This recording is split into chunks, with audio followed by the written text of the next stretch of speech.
안녕하세요. 저는 작은 카페를 운영하는 30대 여자입니다. 저는 첫 번째 결혼을 실패하고 두 번째 결혼을 했는데요. 첫 번째 결혼에서 받은 상처를 두 번째 결혼에서 많이 치유받은 것 같아요. 현재 제 뱃속에는 건강하게 아이도 자라고 있고 남편도 저에게 참 잘해서 행복한 나날을 보내고 있습니다. 지금은 더할 나위 없이 모든 게 좋고 행복하지만 첫 번째 결혼을 떠올리면 여전히 마음이 안 좋고 무수한 상처들이 떠오릅니다. 첫 번째 결혼 생활은 참 기묘하고도 비정상적이었던 것 같아요. 심지어 첫 번째 결혼을 했던 전 남편은 제 가게 맞은편 건물에서 휴대폰 매장을 운영하거든요. 그러다 보니 지금까지도 가끔씩 오며 가며 마주치기도 하기에 불편한 감정도 여전히 있긴 합니다. 제가 전 남편과 1년도 안 돼서 이혼하게 된 이유가 참 기가 막힌데 그 사연에 대해 지금부터 얘기해 보려 합니다. 남편은 저희 카페 맞은편에 있는 건물에서 휴대폰 가게를 운영했습니다. 전 남편의 이름은 이명현이었고 처음에는 그저 이웃가게 사장님일 뿐이었죠. 그 남자는 저희 가게 커피를 좋아해서 하루에 한 번은 꼭 들려서 커피를 사가곤 했습니다. 본인 것만 사갈 때도 있고 직원들 것까지 다 사갈 때도 있고 또 가끔은 자기 어머니를 모시고 같이 올 때도 있었죠. 그의 어머니는 그의 가게에 자주 오는 듯 했습니다. 그리고 그 남자는 어머니를 잘 챙기는 듯 했어요. 저희 카페에 오면 어머니가 좋아하는 차 종류를 시키고 뜨거울세라 조심조심 어머니께 늘 주의를 주더라고요. 그의 어머니도 아들의 그런 대접이 익숙한 듯 보였고요. 그 남자는 인상도 좋고 성격도 싹싹했는데요. 저희 카페 단골이다 보니 자주 보게 되고 친해졌습니다. 저는 기계치인데 휴대폰 관련해서 뭐 물어보면 설명도 정말 잘해줬어요. 자기 매장에서 새로 가입을 해라 이런 건 전혀 없었고 제가 필요한 부분이나 궁금한 부분을 잘 알아봐주고 알려주고 그랬죠. 저는 다정다감한 남자를 좋아하다 보니 그런 모습에 호감을 많이 느꼈습니다. 그리고 흔히들 효자 남편은 별로라고들 하지만요. 저는 자기 부모에게 저렇게 잘하는 남자야말로 의리가 있고 내 가족도 챙길 줄 아는 좋은 사람일 거라고 생각했거든요. 그래서 그의 효자 같은 모습도 참 좋아 보였습니다. 그렇게 남몰래 호감을 키워가다가 제가 먼저 마음을 표현했습니다. 그런데 그 남자는 자기도 저한테 호감이 있고 좋은 마음이 있대요. 하지만 자기는 흠이 있는 사람이라고 고백을 하더라고요. 그게 뭐냐니까 이미 결혼을 한 번 했던 사람이고 9살 난 딸도 있다는 거예요. 저는 그 남자가 워낙 젊어 보이는 데다 어머니는 뵀어도 아내나 딸은 한 번도 본 적이 없기에 미혼인 줄 알았는데 제 완벽한 착각이었던 거죠. 그런데 그 남자가 하는 말이 아내는 이 세상에 없다고 했습니다. 사별을 했다는 거예요. 아내가 암투병을 했고 2년 정도 앓다가 세상을 떠났다고 했습니다. 아내를 먼저 보내고 혼자 딸을 키우며 어머니와 사는 남자였던 겁니다.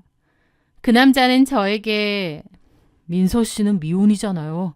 저같이 애 딸린 남자 만나면 안 되죠. 라며 희미하게 웃더라고요. 하지만 저는 그 고백에도 여전히 그 남자가 좋았고 그 남자의 과거도 제 일처럼 안타까웠습니다. 오히려 그의 사정을 듣게 되니 마음속에서 어떤 모성애 같은 게 일어났고 그 남자를 보듬어주고 싶다는 생각까지 들더군요. 그 남자에게 이미 푹 빠졌던 거죠. 그래도 현실적인 상황을 고려하지 않을 수 없다 보니 고민을 많이 했고 결국 그런 거 상관없다고 말을 했습니다. 그러면서 그 남자와 저는 만남을 가져보게 되었죠. 만나다가 알게 된 건데 물론 그 남자가 아이도 있고 결혼을 한 번 했던 사람이긴 하지만 사람 자체로는 조건도 나쁘지 않았습니다. 휴대폰 매장을 2개나 운영하고 있었는데 장사도 잘 되는 편이었고 또 마당 딸린 널따란 주택에 살고 있다고 했거든요. 경제적으로 여유가 있는 사람이었죠. 그렇게 저희는 사랑을 키워갔고 결혼 이야기도 오갔습니다. 저는 아직 미혼이었지만 그를 너무나 사랑했기에 그의 아이까지도 기꺼이 품을 수 있다고 생각했습니다. 그의 딸 혜윤이도 제 아이처럼 사랑하겠다고 다짐했고요. 그렇게 저는 그의 재혼 프로포즈도 받아들였습니다. 저희 부모님은 미혼인 제가 애 딸린 남자에게 시집 간다고 하니 반대하셨지만 제가 워낙 뜻이 완고했기에 결국 포기를 하셨어요. 부모님이 그토록 말릴 땐 저도 다시 심사숙고했어야 했는데 그때는 마냥 다 좋아 보였던 것 같습니다. 그런데 결혼을 앞두고 그가 한 가지 조건을 내걸었습니다. 결혼을 해도 지금처럼 어머님과 함께 살아야 한다는 것이었습니다. 우리 엄마 내가 없으면 안 되거든. 평생 나 하나만 보고 살아오신 분이라. 민서 씨만 괜찮다면 결혼해서도 쭉 같이 모시고 살고 싶어. 솔직히 걱정이 많이 되었습니다. 분명 오며 가며 본 명현 씨의 어머님은 좋은 분 같았어요. 인상도 그러하고 말투도 나긋나긋 부드러우시고요. 하지만 아무리 좋은 시어머니라도 함께 사는 것은 또 다른 문제잖아요. 그래서 걱정을 좀 했는데 며칠 뒤 정식으로 인사를 드리러 간 날 저의 걱정은 눈 녹듯 사라졌습니다. 예비 시어머니는 인자한 미소로 저를 반겨주셨고 저를 따뜻하게 환영해 주셨거든요. 저한테 아내로서 또 손녀의 새엄마로서 잘 부탁한다고 하셨습니다. 저는 걱정 마시라고 제가 잘 하겠다고 말씀드렸죠. 남편은 재혼이다 보니 결혼식은 양가 가족들만 모시고 소박하게만 치르기로 했습니다. 결혼식 당일 저는 세상에서 가장 행복한 신부였어요. 그런데 문득 결혼식 도중 시어머니와 눈이 마주쳤는데 그 순간 저도 모르게 등골이 오싹했습니다. 분명 늘 환하게 웃고 계시는 분인데 그때 우연히 눈이 마주쳤을 때는 섬뜩할 정도로 차가운 눈빛으로 저를 쏘아보고 있으셨거든요. 제가 좀 당황하자 다시 표정을 피며 환하게 웃으셨기에 그저 잠깐 지으신 표정이겠지 하고 말았습니다. 그런데 이상하게 그날의 그 차가운 눈빛은 잘 잊혀지지 않더라고요. 그리고 그 눈빛은 앞으로 제게 닥쳐올 지옥의 서막이기도 했습니다. 결혼 생활이 시작되자 시어머니는 제 앞에서는 세상에 둘도 없는 시어머니인 척하면서 뒤에서는 교묘하게 저를 괴롭히기 시작했으니까요. 처음에는 아주 사소한 것들이었어요. 저녁 식탁에서 모두에게는 갓 지은 따끈한 밥을 퍼주면서 제 밥그릇에만 몰래 찬밥을 담아준다던가 제가 부탁드린 적도 없는데 마음대로 아끼는 실크 블라우스를 락스를 푼 세탁물에 넣어 망가뜨리는 시기였습니다. 게다가 제가 어머님 이 음식은 좀 신 것 같아요 라고 말하면 나는 괜찮은데 우리 새아가 입맛이 유난히 예민한가 보네 라며 저를 유난스러운 사람으로 만들기도 했고 망가진 옷에 대해 물으면 내가 나이가 들어서 눈이 침침해서 그랬나 보다. 나는 너 도와주려고 그런 건데 미안해서 어쩌니? 라며 어쩔 줄 몰라 하며 사과를 하시는 겁니다. 그러면 저만 괜히 시어머니 부려먹고 닥달하는 며느리처럼 되더라고요. 그리고 대놓고도 아니고 뭔가 교묘하게 저를 왕따시키는 느낌은 계속 들었습니다. 마치 너는 이 가족의 진짜 일원이 아니다 라는 메시지를 주는 느낌까지 들었죠. 그리고 또 이상한 일이 있었는데요. 저랑 남편은 주택 2층을 쓰고 있고 어머님과 딸 혜윤이는 1층을 쓰거든요. 그런데 어느 날 늦은 밤 1층 주방에 뭘 가지러 내려왔는데 어머님 방에서 무슨 소리가 들리는 겁니다. 통화를 하시나 싶어서 귀를 대보는데 우시는 거예요. 너무 서럽게요. 저는 놀라서 문을 열었죠. 어머니 괜찮으세요? 무슨 일 있으세요? 그런데 방문을 열고 들어간 순간 어머님은 손에 쥐고 있던 사진첩을 황급히 등 뒤로 감추더니 눈을 휘번덕이며 저를 쏘아보시는 거예요. 그 눈빛은 마치 결혼식 날 봤던 그 차가운 눈빛과 비슷했습니다. 깜짝이야. 노크도 없이 왜 마음대로 들어와. 너 친정에서 그렇게 배웠어? 네? 아니, 그게 아니라 어머님이 우시는 것 같아서 놀라서. 함부로 내 방에 들어오지 마. 알았니? 저는 그 살기등등한 눈빛과 목소리에 눌려 죄송합니다 라는 말만 남기고 서둘러 방에서 도망치듯 나왔습니다. 저는 그날 어머님의 눈빛과 말이 잊혀지지 않아 잠도 못 이뤘는데 다음날 어머님은 아무렇지 않게 저를 대하시더라고요. 어머님은 남편 앞에서는 한없이 온화하고 따뜻한 모습이었지만 제 앞에서는 얼음장처럼 차가웠습니다. 그 이중성 때문에 저는 어머님이 점점 더 무서워지고 불편해졌죠. 어머님은 남편 앞에서는 제 손에 물 한 방울 안 묻히게 하려고 하며 저를 아껴주듯이 행동했지만 저랑 둘이 있을 때면 저를 투명인간 취급하거나 싸늘한 눈빛으로 쏘아보며 냉랭하게 대하셨어요. 게다가 나중에 어머님이 혜윤이에게 무슨 말이라도 한 건지 혜윤이랑 합세해서 제가 혜윤이를 은근히 괴롭힌다는 거짓말까지 하기 시작하는 겁니다. 제가 아이에게 간식을 주지 않았다거나 별것도 아닌 일로 아이를 심하게 나무란다던가 아이를 귀찮게 여긴다는 식으로요. 그런 식으로 남편에게 자꾸 이간질을 시키는 것 같더라고요. 저는 너무 억울했죠. 왜냐면 혜윤이를 내 속으로 낳은 딸은 아니지만 내 딸이라고 생각하고 정성을 다해 키우겠다고 마음을 먹었거든요. 그래서 정말 잘해주려고 하고 잘 챙겨주려고 했는데 오히려 혜윤이가 저한테 너무 냉랭하게 나오고 할머니한테만 자주 가는 겁니다. 혜윤이가 10살 정도 되니 어리긴 하지만 요즘은 사춘기도 워낙 빨리 온다고 하니 그런 건가 보다.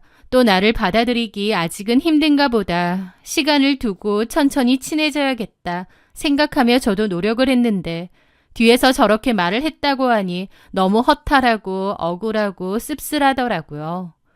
남편도 자꾸 어머님과 혜윤이한테서 그런 얘기를 들으니 저한테 따지는 겁니다. 혜윤이 아직 어린애야. 나한테 혜윤이 정말 중요하고 혜윤이한테 마음 좀 써줘. 나도 노력하고 있어. 혜윤이가 울더라. 당신이 자기를 싫어하는 것 같다고. 말도 안 돼. 나 정말 혜윤이한테 노력하고 있어. 오히려 혜윤이랑 어머님이 나를 왕따시키는 기분마저 드는데? 어떻게 그렇게 말을 해? 어머님 말만 듣고 그러지 마. 나도 정말 노력하고 있다고. 알겠어. 그만 얘기하자. 남편은 저보다는 어머님과 혜윤이의 말을 믿는 것 같았습니다. 사실 제가 보기에 혜윤이가 저한테 그러는 것도 다 어머님이 시키는 것 같았습니다. 왜냐면 결혼 전만 해도 혜윤이랑 종종 만났는데 저를 잘 따르고 좋아했거든요. 그런데 결혼하고 나서 어머님이 애한테 자꾸 제 이간질을 하고 욕을 하는지 뒤늦게 혜윤이가 저를 경계하고 싫어하는 것 같은 겁니다. 없는 말도 지어내고요. 저는 너무 억울하고 스트레스도 심했습니다. 이러려고 결혼한 게 아닌데 상황이 너무 힘들었죠. 저는 어떻게 내 결백을 증명할 수 있을까 고민하다가 거실에 몰래 CCTV를 설치했습니다. 남편이 없을 때 어머님이 저에게 어떻게 대하는지 또 저는 어떤 모습인지 보여주겠다고 생각했거든요. 그렇게 몰래 설치를 했고 나중에 CCTV 영상을 확인했는데요. 그런데 거기에는 엉뚱한 또 너무 충격적이고도 기막힌 대화가 담겨 있었던 겁니다. 제가 없을 때 나눈 남편과 시어머니의 대화였죠. 다음 주에 우리 서정이 기일인 거 잊지 않았겠지?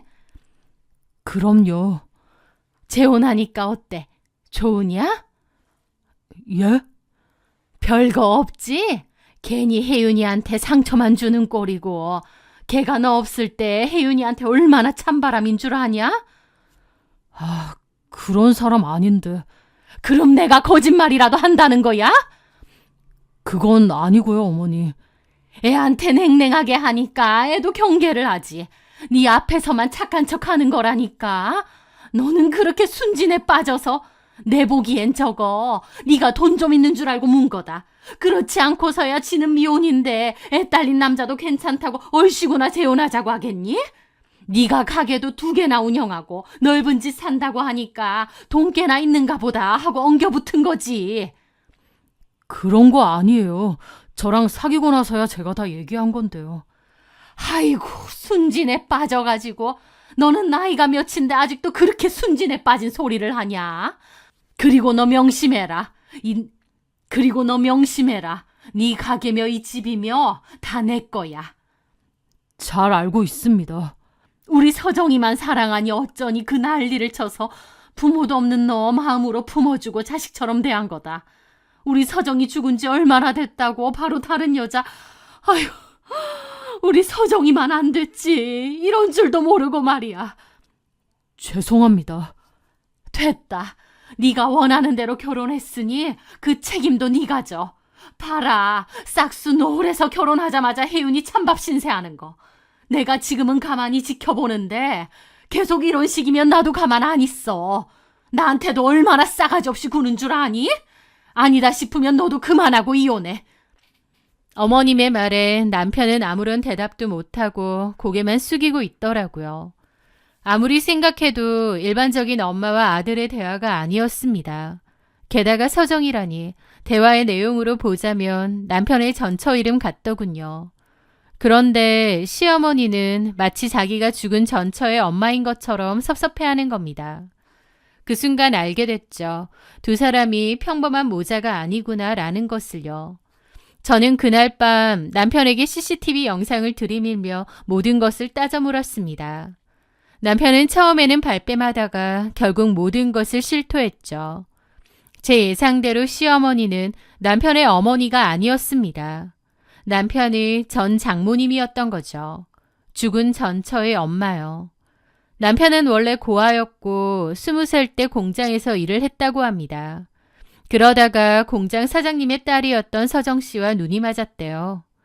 고아 출신에 가진 것도 없는 남자라 서정 씨의 부모님이 반대했는데 뱃속에 아이까지 가지면서 몰아붙였나 보더라고요. 결국 둘은 결혼했고 혜윤이도 낳았다고 했습니다. 그런데 그 후 장인어른이 돌아가시고 공장은 정리를 했다고 해요. 그렇게 남편과 시어머니, 서정 씨와 혜윤이까지 넷이서 살다가 남편의 전처인 서정 씨마저 암으로 세상을 떠났다고 했습니다. 서정 씨는 죽으면서 남편에게 우리 엄마 꼭 모시고 살아달라는 유언을 남겼고 장모님은 그때부터 사위인 저희 남편을 아들처럼 여기며 휴대폰 가게 2개를 차려주고 사업자금도 대주었던 겁니다. 그래서 남편과 장모님은 함께 살게 되었는데 사정이 워낙 복잡하다 보니 남들한테는 그냥 엄마랑 아들이라고 하고 지낸 것이었죠. 그런데 남편이 저와 눈이 맞아 재혼을 하겠다고 하니 장모님은 대놓고 말릴 수는 없었지만 어디 두고 보자는 심정으로 허락을 했던 모양입니다. 막상 제가 며느리로 들어와 살다 보니 자기 딸 생각도 나고 제가 눈엣 가시처럼 마음에 안 들었겠죠. 그래서 저를 쫓아내기 위해 이간질을 하고 교묘하게 괴롭혔던 것이었습니다. 저는 남편에게 어떻게 이런 엄청난 사실을 속일 수 있느냐고 나를 사랑하긴 했느냐고 소리쳤습니다. 그때 방문이 열리고 어머님이 들어와 얼음장처럼 차가운 목소리로 말하더군요. 사랑은 개뿔. 명연이는 우리 서정이 말고 사랑하는 사람 없어. 너는 그냥 우리 혜윤이 잠시 키워줄 사람에 불과해. 주제 파악 똑바로 해. 그 잔인한 말에 제 안에 남아있던 마지막 미련마저 산산조각 났습니다. 저는 남편에게 이런 비정상적인 집안에 더 이상 못 있겠다고 했고 이혼하고 나가겠다고 했습니다. 남편은 제게 미안하다며 저를 붙잡았죠. 하지만 저는 남편을 뿌리치고 집을 나갔습니다. 그 후 남편은 저희 가게를 찾아와 얘기 좀 하자고 하더라고요. 자기가 속인 거 정말 미안하다며 눈물까지 글썽였죠. 저는 남편의 눈을 똑바로 쳐다보며 마지막으로 물었습니다. 그래서 어쩌자는 거야. 당신이 선택을 해야지. 어머님인지 아니면 난지. 남편이 어머님을 선택하게 되면 그 어떤 경제적인 지원도 없게 되는 거였습니다. 하지만 저는 그럼에도 남편이 저를 선택하기를 바랬어요. 그리고 남편도 처음에는 저를 선택하겠다고 했죠. 어머님한테는 죄송하지만 저도 너무 소중한 사람이라며 저랑 혜윤이와 함께 평범한 가정을 꾸리고 싶다고 하면서요. 저는 그러면 어머님에게 이 얘기를 전하고 나오라고 했습니다. 남편은 알겠다고 했어요. 하지만 결론적으로 남편은 그 집에서 나오지 않았습니다. 남편 말론 그 얘기를 전하니 어머님이 비명을 지르며 바닥에 쓰러지고 병원까지 갔다고 하더라고요. 그러면서 서정이가 알면 피눈물을 흘릴 거라고, 여자 생겼다고 나를 버리냐며, 친엄마처럼 모시겠다고 했던 말은 다 거짓말이냐며 악을 썼다고 하더라고요.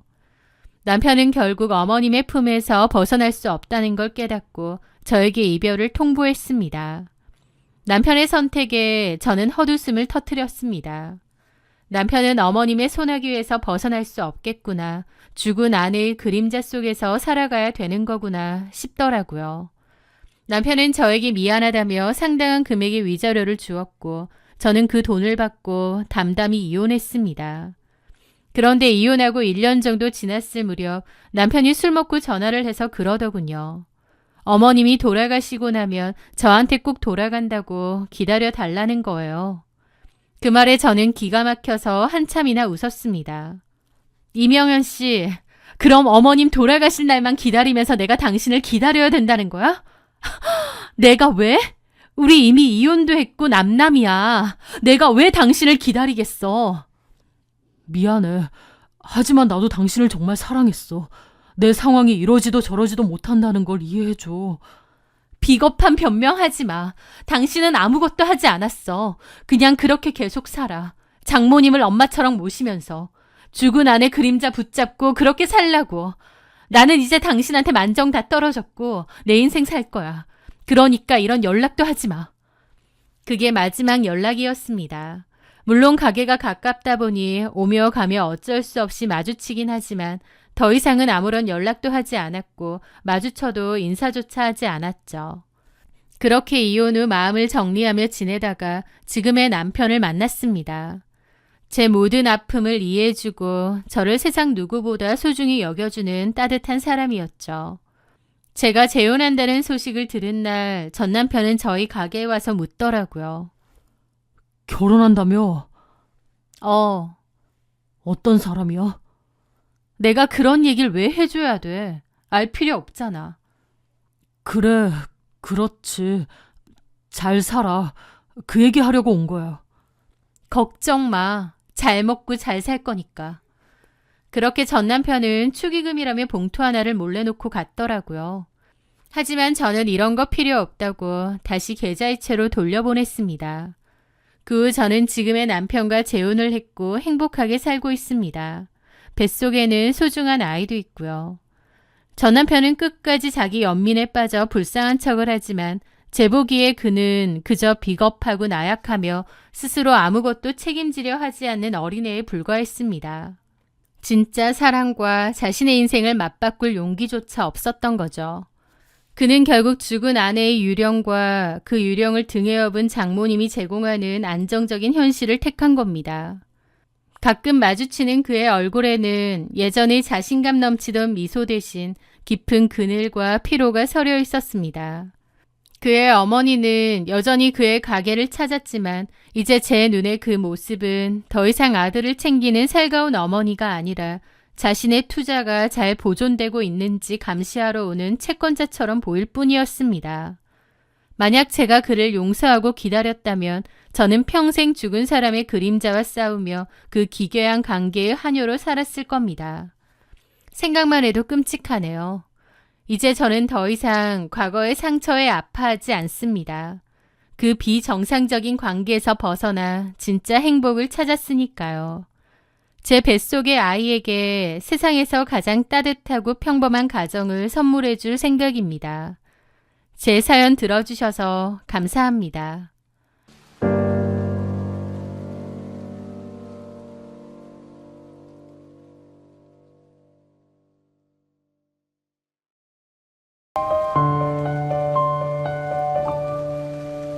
저는 평생 꽃을 좋아하며 살았습니다.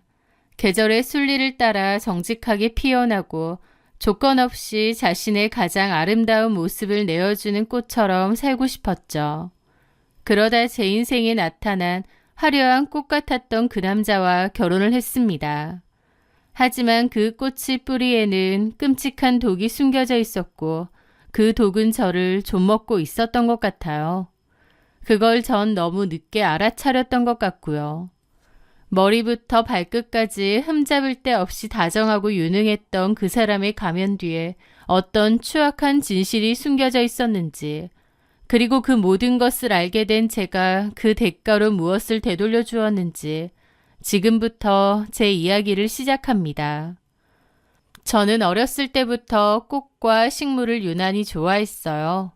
친구들은 연예인 좋아하고 아기자기한 거 좋아할 때 저는 꽃하고 식물에 관심이 정말 많았던 좀 특이한 아이였죠.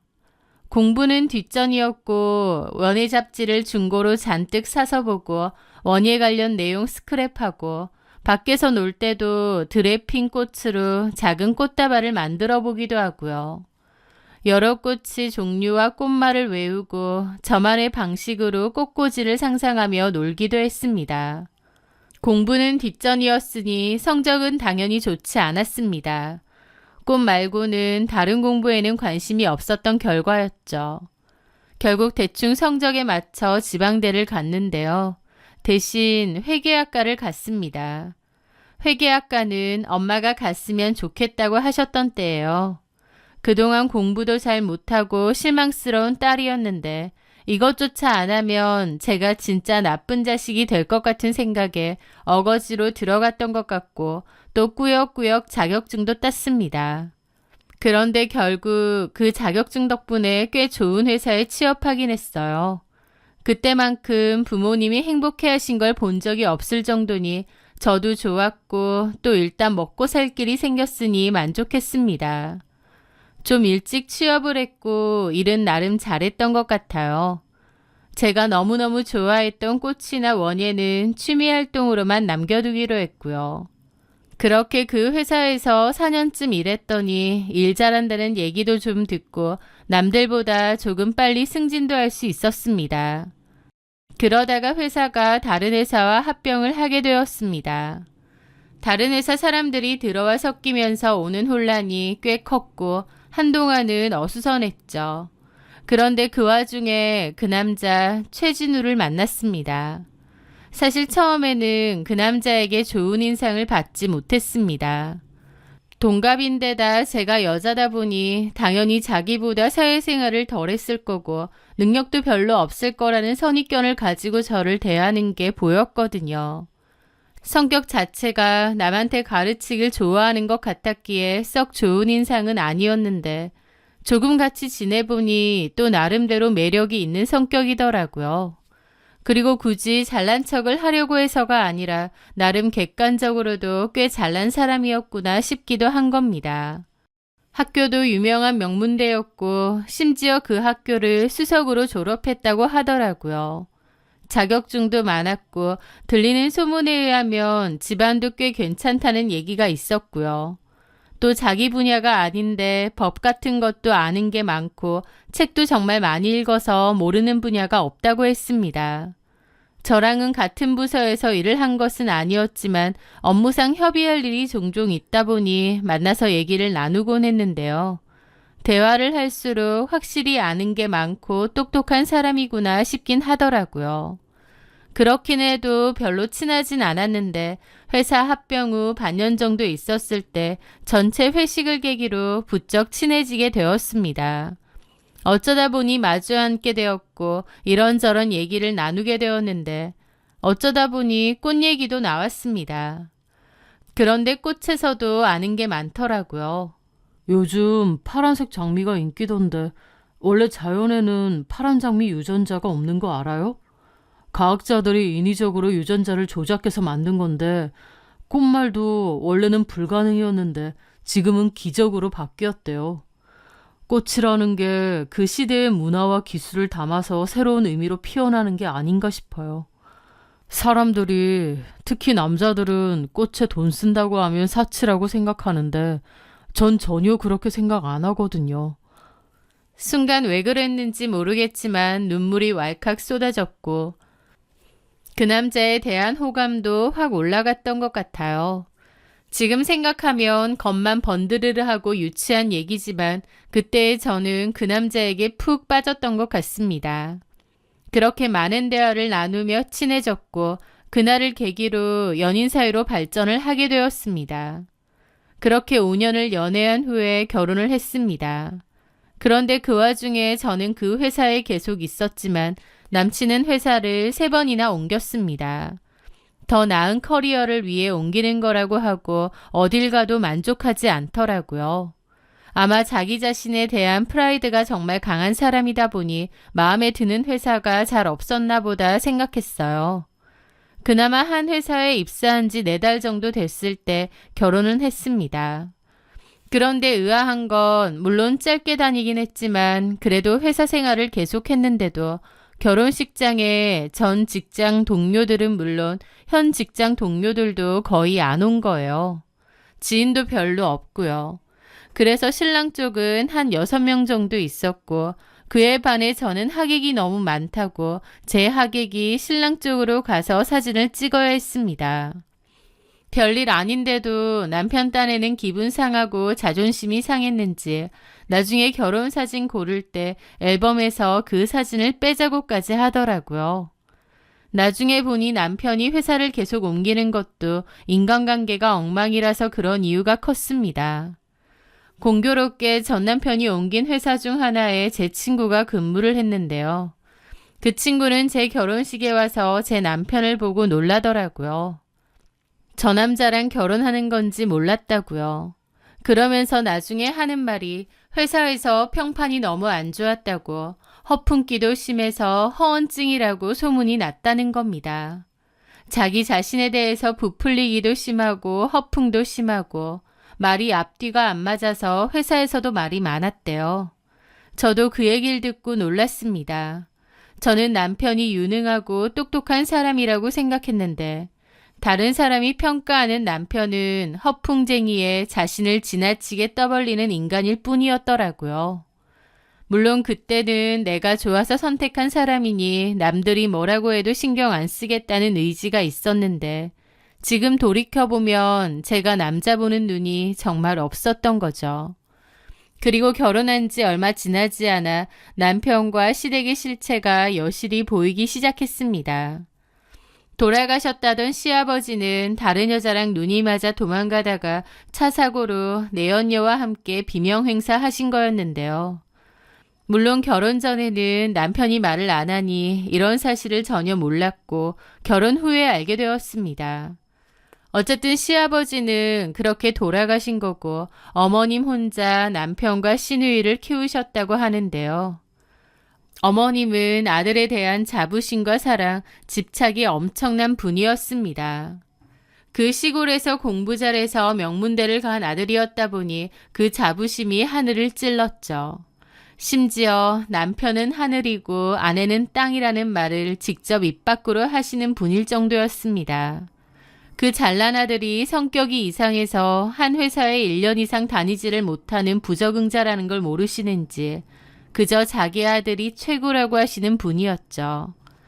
저는 그래도 결혼했으니 남편이 이제 좀 마음가짐이 달라지겠거니 했는데 제 어리석은 착각이었습니다. 결혼하고 딱 4개월 만에 그만두고 집에 들어앉더라고요. 재충전하는 시간을 갖겠다는데 제가 봤을 때는 그놈의 배터리 한 번도 제대로 써본 적이 없어서 방전은커녕 충전도 필요 없을 것 같은데 재충전이란 소리를 하더라고요. 여하튼 남편이 집에 들어앉으니 제가 전적으로 돈을 더 벌어야 했는데요. 설상가상으로 저까지도 회사 사정이 어려워지면서 퇴직을 해야 했습니다. 회사 사정 때문에 정리해고를 당한 거죠. 저라도 빨리 일자리를 구해야 하는 상황이었고 결혼 초부터 너무 힘들더라고요.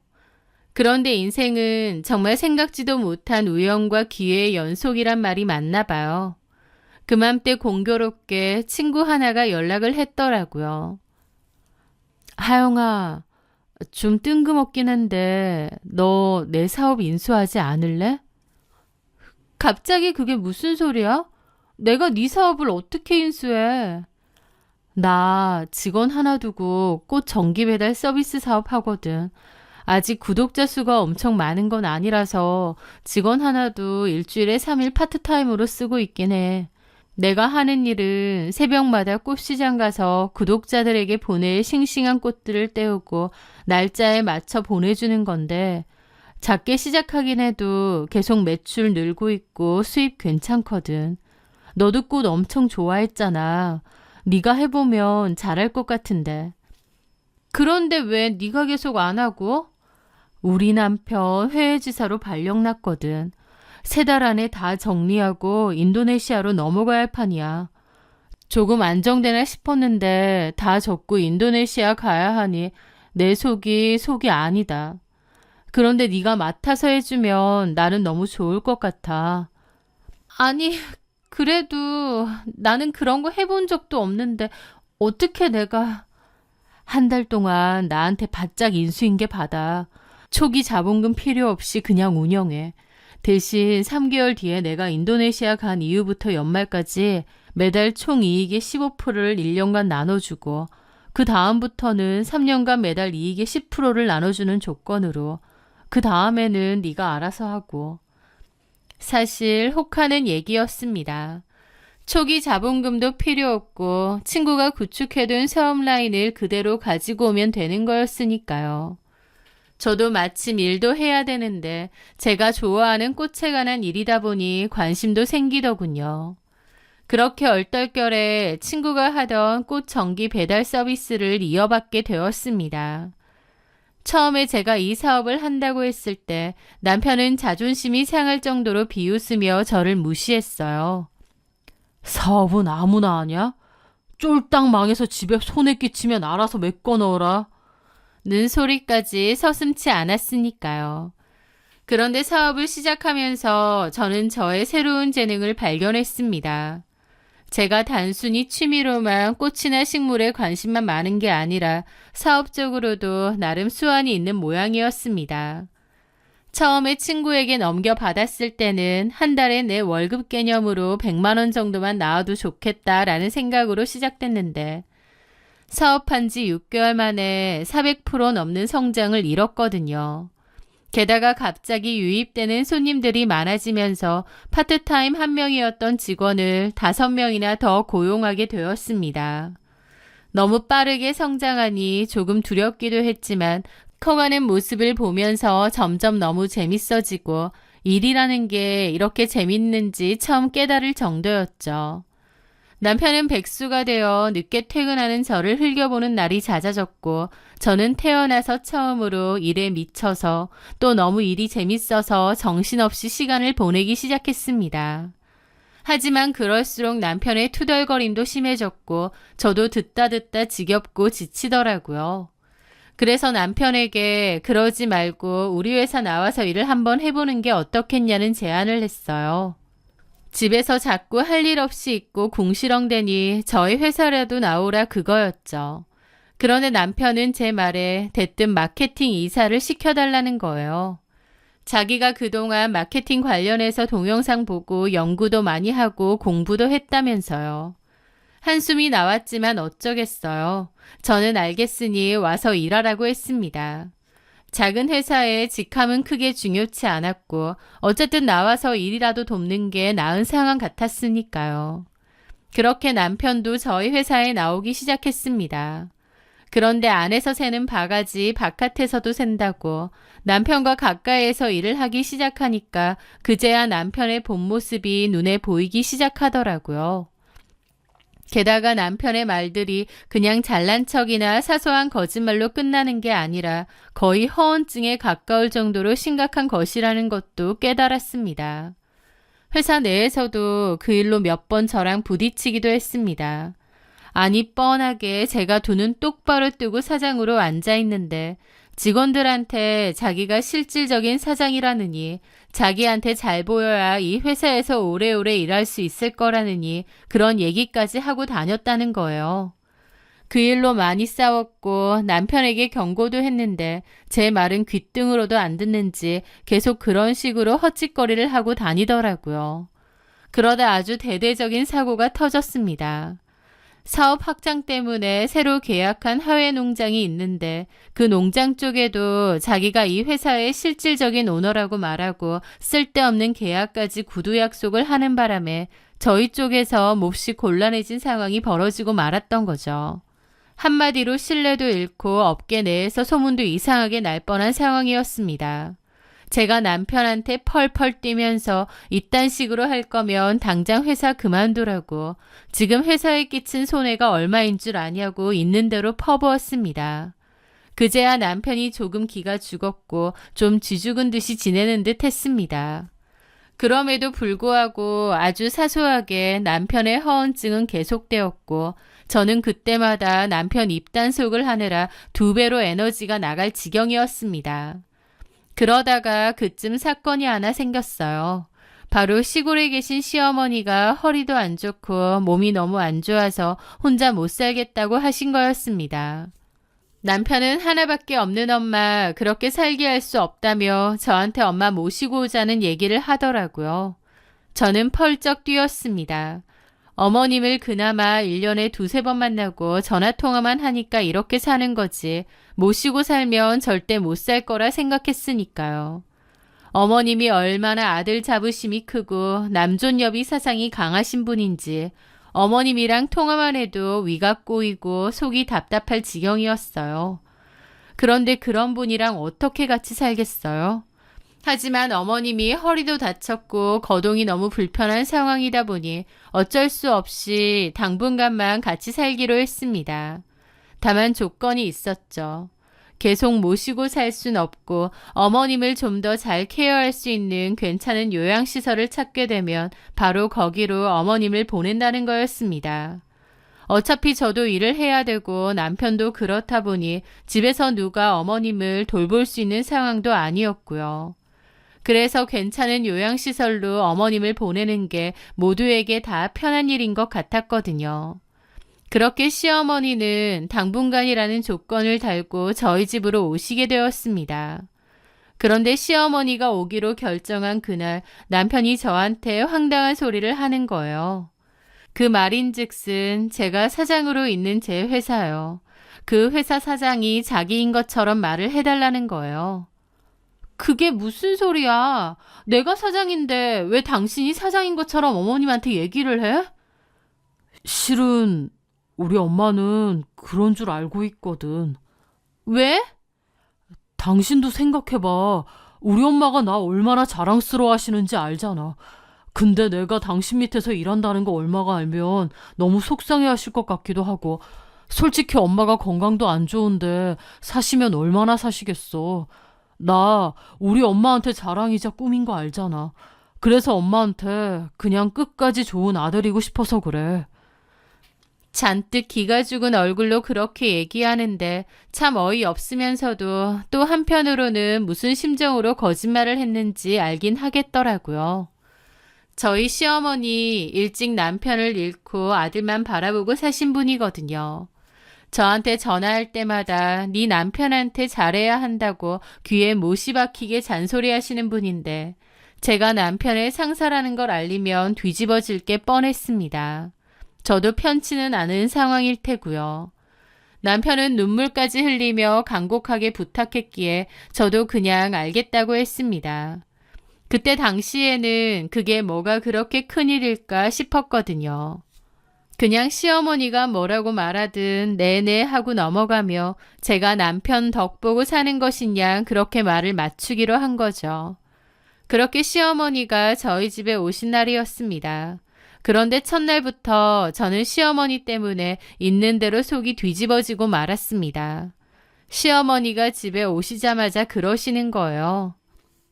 너는 참 팔자도 좋다. 남편 잘 만나서 등 따시고 배부르게 이렇게 좋은 집에 들어앉아서 사는구나. 너는 진짜 남편 복 많아서 좋겠다. 남편이 오히려 제 덕 보고 편하게 사는 건데 정반대로 말하시더라고요. 기가 탁 막혔지만 그냥 네 하고 웃으며 넘어갔습니다. 그런데 그날 이후 시어머니는 정말 말끝마다 너는 남편 잘 만나서 팔자 좋게 산다는 얘기를 계속 하시는 겁니다. 저는 아침에 새벽 꽃시장에 가서 그날 배송될 꽃들을 직접 컨펌을 하기 때문에 늦어도 새벽 4시에는 회사를 가야 합니다. 꽃을 사입하고 다듬는 건 직원들이 한다고 치지만 그 꽃들을 보고 어떤 조합으로 어떻게 포장해서 보낼지는 제가 다 결정을 하거든요. 그렇게 새벽같이 출근을 하는데 시어머니는 그 새벽에 나가는 저보다는 제가 그렇게 일찍 나가는 바람에 아침밥 얻어먹지 못하는 당신 아들이 더 안쓰러운 모양이더라고요. 저한테 회사 그렇게 일찍 나갈 필요 있냐고, 그렇게 남편 아침밥도 못 차려주고 갈 회사면 그만두고 집에 들어앉으라는 소리까지 하시는 겁니다. 너무 기가 막혀서 어머님께 한마디를 하려고 하면 남편이 쑥 끼어들어서는 엄마, 지영이가 하는 분야는 좀 일찍 나가야 돼서 그래요. 그리고 나는 엄마 밥이 더 맛있어요. 엄마가 그냥 내 밥 좀 챙겨줘. 그렇게 말하고 저한테는 싹싹 비는 겁니다. 엄마 저러는 거 조금만 참아줘. 진짜 미안해. 어? 알겠으니까 빨리 어머님 모실 요양시설이나 알아봐. 그런데 그때 문 밖에서 어머님이 문을 두들기면서 잠깐 나오라고 부르시더라고요. 그런데 나갔더니 어머님이 그러시는 겁니다. 그래, 아침밥은 내가 차린다고 치자. 그러면 네 월급 번 것도 나다오. 그게 무슨 말씀이세요? 네가 해야 될 살림을 내가 대신하고 있지 않니? 이럴 거면 살림한 비용을 달라는 거야. 내가 이 나이에 며느리한테 밥 얻어먹기는커녕 살림하고 밥까지 대령하는데 살림을 시키려면 돈을 내놔야 할 거 아니냐. 너는 다 거저 먹으려고 하니? 그 말에 저는 기가 막혔는데 남편은 자기가 대신 드리겠다며 어머님을 달래고 그 상황을 무마하기 바빴죠. 시어머니는 진짜 말끝마다 저를 무시하고 남편을 치켜 세우고 시시콜콜 저를 남편 덕 봐서 팔자 좋다고 하더라고요. 그런데 저도 또 그렇게 고분고분 참는 성격은 아니거든요. 그럴 때마다 할 말 했는데 그래서 시어머니 입장에서는 더욱 분하고 얄미우셨나 봐요. 그래서인지 더 그런 행동을 일삼으신 거죠. 세탁기에 넣어둔 빨래 중에 제 것만 다 빼서 밖에 쌓아두고 당신 것과 아들 것만 빤다던지, 부탁도 하지 않은 제 실크 블라우스를 세탁기에 냅다 놓고 돌려버려 망가뜨린다던지, 일부러 저 기분 나쁘게 만들고 물 먹으라는 행동을 하시는 겁니다. 저도 참고 참았는데 정말 못 참겠는 사건이 있었습니다. 사업이 점차 커지면서 눈코 뜰 새도 없고 주말도 명절도 없이 일을 해야 하는 상황이었습니다. 당연히 친정 부모님 생신이며 명절을 챙길 수 없는 상황이었죠. 물론 친정 부모님은 당신들 신경 쓰지 말고 저 하고 싶은 대로 하라고 무조건 밀어주셨습니다. 그럼에도 마음 한켠에는 계속 죄송하고 마음에 걸렸어요. 명절 때 못 가니 선물이라도 보내겠다는 생각으로 한우와 엄마 좋아하시는 한과를 미리 사놓았습니다. 엄마 아빠가 마침 이 근처에 오실 일도 있다고 하셔서 잠깐 들러서 들고 가시라고 했거든요. 그런데 시어머니가 그 꾸러미를 보고 저한테 퍼붓기 시작하는 거예요. 아이고, 잘하는 짓이다. 내 아들이 개고생해서 버는 돈인데 지 친정에 쓰는 건 아무렇지도 않은가 보네. 어머니, 그런 말씀 마세요. 이거 제가 번 돈으로 저희 부모님 해드리는 거예요. 어머님은 어머님 아들이 번 돈으로 저희 집에서 잘 드시고 잘 계시잖아요. 명절이며 생신도 챙기지 못하는 딸이 이 정도도 못해요? 하여간 넌 한마디도 안 지는구나. 그래, 이렇게 잘난 딸 낳으신 우리 사돈 어른들 간만에 만나면 인사나 드려야겠다. 그리고 잠시 후 친정 부모님이 저희 집에 들어오셨는데 어머님이 있는 대로 텃세를 부리기 시작하는 겁니다. 우리 아들이 가정을 꾸려나가느라 얼마나 고생인지 몰라요. 근데 요즘은 여자들도 밖에 나가서 일 좀 한다고 설치고 다니면서 시댁이고 남편이고 우습게 여기네요. 참 문제예요. 저희 엄마가 당황스러운 눈빛으로 저를 흘낏 한번 보시더라고요. 제가 너무나 창피해서 엄마한테는 자초지종 말씀드리지 않았거든요. 그래서 저희 부모님은 대체 이게 무슨 소리인가 싶어 어리둥절한 얼굴로 보시는 겁니다. 저는 부모님께 다음에 말씀드린다고 한가 세트와 고기를 챙겨드릴 때였습니다. 그런데 그걸 아니 꼽게 보고 있던 시어머니가 아유, 딸 자식이 준다고 그걸 냉큼 다 가지고 가십니까? 그게 다 사위 등골 뺀 거라는 것만 알고 드세요. 엄마가 깜짝 놀라면서 이렇게 물어보셨어요. 아니, 그게 무슨 말씀이세요? 딸이 저희 주려고 챙겨놓은 건데 그걸 왜 사부인께서... 참 염치도 없으시네. 그 부모의 그 딸이지 뭐야. 그러더니 자리에서 일어나서는 방으로 들어가 버리신 거예요. 친정부모님이 황당한 얼굴로 우뚝 서 계셨고 저는 인내심의 한계를 느꼈죠. 저는 일단 친정부모님께 짐을 쥐어 내보내면서 이렇게 얘기했습니다. 엄마 아빠 신경 쓰지 마시고 갖고 가서 맛있게 드세요. 나중에 다 말씀드릴게요. 그렇게 부모님을 내보낸 후 꺼다 놓은 보릿자루처럼 앉아있던 남편을 노려보며 딱 한마디 했습니다. 나 지금 어머님한테 다 얘기할게. 자기야, 왜 그래? 이제 더 이상 나도 못 참겠어. 내가 왜 이런 취급을 받아야 돼? 그러지 말고, 내가 얘기할게. 조금만 시간을 줘. 내일 엄마한테 바로 얘기할게. 남편이 정말 손이 발이 되게 빌면서 내일 얘기하겠다고 말을 하더라고요. 그래서 정말 마지막으로 남편에게 한 번 더 기회를 주기로 했습니다. 사실 밤새 한숨도 못 잤어요. 이게 화병인가 싶은 생각도 들고 아예 처음부터 단추를 잘못 끼웠다는 생각도 들더라고요.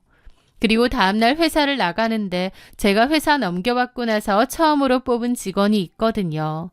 그런데 그 직원이 저한테 할 얘기가 있다는 겁니다. 대표님, 드릴 말씀이 있는데요. 뭔데 그래요? 중요한 일이에요? 새로 뽑은 CS 직원이요. 그만둔대요. 왜요? 갑자기? 그렇게 직원에게 듣게 되었는데 충격적이었습니다. 남편이 CS 직원을 가진말로 꼬시고 있었던 겁니다. 그 CS 직원 입장에선 나이도 한참이나 많은 상사가 들이대니 질릴 대로 질린 거죠. 그 직원은 성희롱으로 고소할 생각도 있다더라고요. 그 직원 불러서 얘기를 들어보니 남편 한다는 말이 자기가 진짜 사장이고 저는 허수아비라면서 저랑 이혼하고 그 직원을 사모님 자리에 앉혀줄 거라느니 그런 소리까지 했다는군요. 그러면서 은근슬쩍 어깨 만지고 허리 만지고 그랬다는데 그 직원도 참다 못 참겠다고 그만두겠다고 하는 거였죠. 피가 거꾸로 솟는 것 같았습니다. 저는 당장이라도 남편에게 따지려고 했는데 남편이 그날 외근 갔다가 바로 퇴근하기로 한 날이라 회사에 없었어요. 그렇게 저는 집으로 갔습니다. 집에는 아무도 없더라고요. 저는 참담한 심정으로 식탁 의자에 앉아 있었습니다. 도저히 못 참겠다. 이대로는 안 되겠다. 그 생각을 하면서요. 마침 시어머니가 집에 들어왔는데 오자마자 시비를 거는 겁니다. 너는 시어머니가 들어오는데 인사도 안 하니? 그렇게 베어 처먹었어? 하면서 시비를 걸더군요. 어머니, 저 건들지 마세요. 지금 폭발하기 직전이니까. 뭐가 어째? 이 싸가지가! 하면서 거실에 있던 각티슈를 저한테 집어 던진 겁니다. 맞지는 않았는데 너무 열받더라고요. 저는 벌떡 일어나 앞에 있던 컵을 바닥에 집어 던졌습니다.